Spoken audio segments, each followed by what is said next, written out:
Hello ढोका रे बा भाग्यमानी भइस बाबु सन्चै छस्? बा मलाई सन्चै छ। अनि तपाईँहरूलाई नि? बाले भन्नुभयो। मलाई नि ठिकै छ बाबु।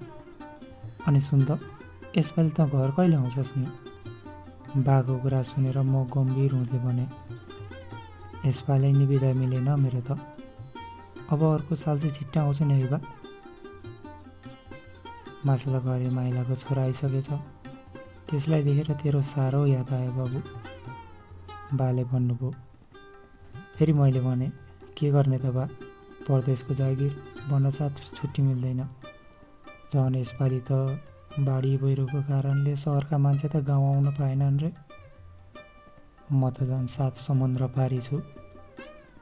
कसरी आउन सक्छु त बा म त्यहाँसम्म? अनि मैले कुरो घुमाउँदै बालाई भने, अनि बा आमालाई कस्तो छ नि? बाले भन्नुभयो, बाबु आमालाई पनि ठिकै छ। तेरो कुरा गरेर अलि पिर लिँदै थिए। मेरो केही चिन्ता गर्नु पर्दैन बा, बरु आमाको ख्याल गर्नु है। आमालाई प्रेसरको औषधि नछुटाउनु भन्नु है बा।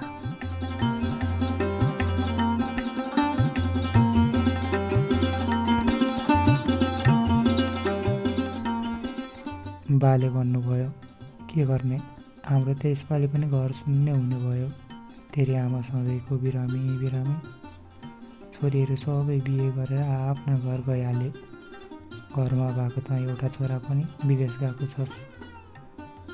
गरिबी हुनुपर्ने पापै रहेछ गाँठे, न दसैँ न तिहार। बाको कुराले मन भारी बनायो। मेरो आँखामा आँसु टिलपिलायो। मैले फेरि भने, के गर्ने त बा, हाम्रो देशको अवस्था नै यस्तै छ। जति पढे पनि खाडी पस्नुभन्दा अरू केही विकल्प छैन। फेरि घरको अवस्था पनि त त्यस्तै छ। सबको ऋण तिर्नै पऱ्यो क्या र। अब 1 वर्ष त हो, म आइहाल्छु नि बा। मेरो केही पिर चिन्ता लिनु पर्दैन। बा केही बोल्नु भएन। मैले बालाई सम्झाइ बुझाइ गरेँ, तर पनि बा मौन बस्नुभयो। मैले भने, बा यसपालि अलिअलि घर खर्च पठाइदिएको छु, बुहारीलाई भनेर निकाल्नु है। म केही बोल्दै थिएँ, त्यत्तिकैमा हाम्रो फोन कट्यो। मैले बालाई फेरि फोन गरेँ, तर फोन भने लाग्न सकेन। नेटवर्कको व्यस्तताले होला। यता मेरो साथीहरू भने घर जाने दिन गनिरहेका थिए। कोही परिवारसँग दुःख सुख साट्दै थिए। कोही बिदा नमिलेका कारण म जस्तै दुखी भएर छटपटाइरहेका थिए।